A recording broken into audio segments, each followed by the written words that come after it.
So that was a kind of a paradise, which came to a brutal end when we were driving on a dirt road one night. We were going a bit too fast. I didn't have a seatbelt on. I'm not even sure there was a seatbelt in the Volkswagens at that time.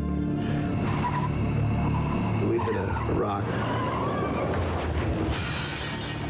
So I went flying through the front window.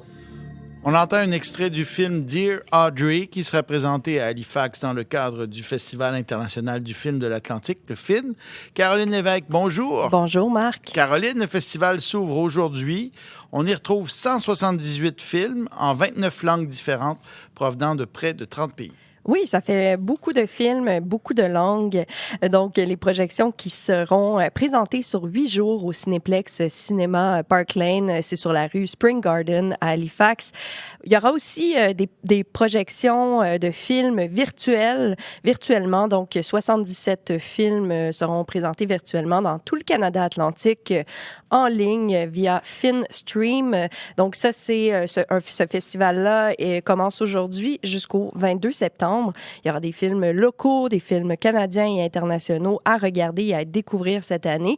Et parlant de films canadiens, plusieurs d'entre eux sont produits par l'Office national du film, l'ONF, notamment le documentaire dont on entendait l'extrait, Dear Audrey, Chère Audrey, qui sera projeté jeudi prochain, réalisé par le Montréalais Jeremiah Hayes.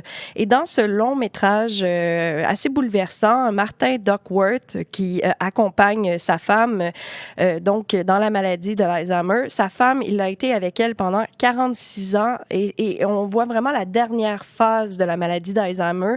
On voit la progression de la maladie sur elle jusqu'à la fin. Le film a été tourné sur environ 4 ans. Donc, Martin Duckworth, qui est un documentariste de carrière pour l'Office national du film, mais là, il est devant la caméra. Ce n'est pas lui qui produit le film. Et donc, sa femme, Audrey, c'était une photographe très engagée. Elle avait notamment été photographier des scènes dans le sud des États-Unis du mouvement afro-américain des droits civiques. Donc, on voit dans ce documentaire-là ce contraste entre l'intime, entre le politique aussi, avec des images d'archives. Beaucoup de tendresse. Ils étaient encore très amoureux et ça, on le voit. C'est assez déchirant comme film. J'ai versé beaucoup de larmes. C'était impossible de ne pas en verser. Mais c'est très lumineux aussi à la fois. Donc, le tout, c'est sur une magnifique trame sonore. Il y a aussi des moments d'animation quand il raconte ses souvenirs, notamment le passage qu'on entendait, c'était un moment d'animation. Alors, c'est vraiment magnifique. Et Martin Duckworth, je lui ai parlé hier. Il nous en dit plus sur sa rencontre avec sa femme Audrey. Mais ensuite, il va nous parler du processus de tournage du documentaire avec son très, très bon ami, le réalisateur Jeremiah Hayes, qui l'a suivi dans l'intimité de sa relation avec Audrey.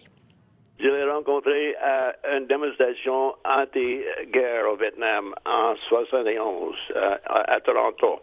C'était une assemblée organisée par ma mère, Muriel Duckworth, où elle a invité 2 femmes de Vietnam du Nord à rencontrer les féministes pacifistes de l'Amérique du Nord. Audrey était là avec son caméra. Moi, j'étais là avec mon caméra.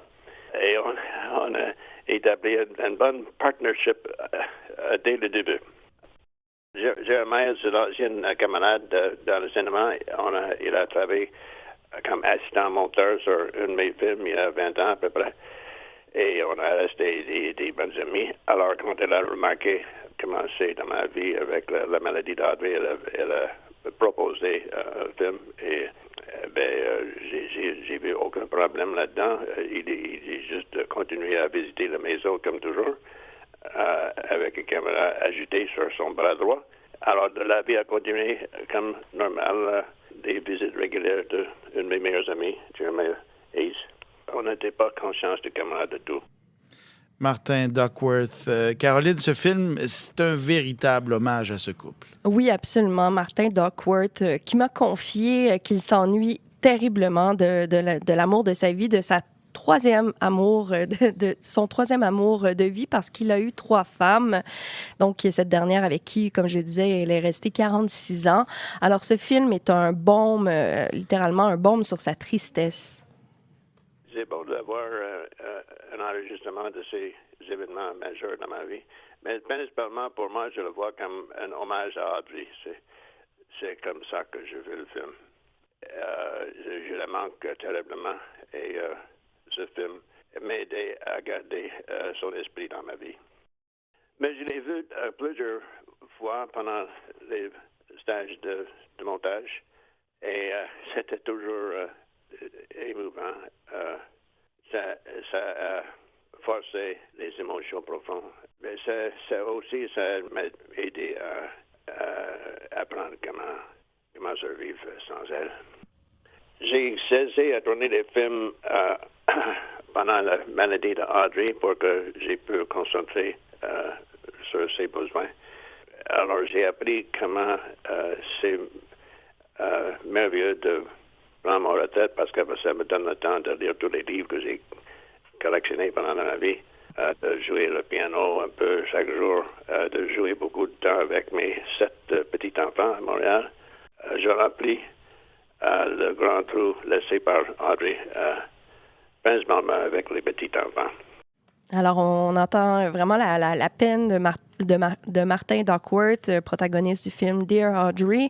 Alors, c'est vraiment une histoire de proche aidant. Ça va sûrement inspirer aussi beaucoup de personnes qui vont voir ce film, et surtout toucher beaucoup de personnes. Donc, Dear Audrey, c'est présenté par l'ONF et c'est projeté au Festival FIN, Festival du film qui s'amorce aujourd'hui, mais le film sera présenté plutôt dans une semaine, le 22 septembre à 4 heures au cinéma Park Lane. Merci, Caroline. Merci beaucoup. À tantôt. À tantôt.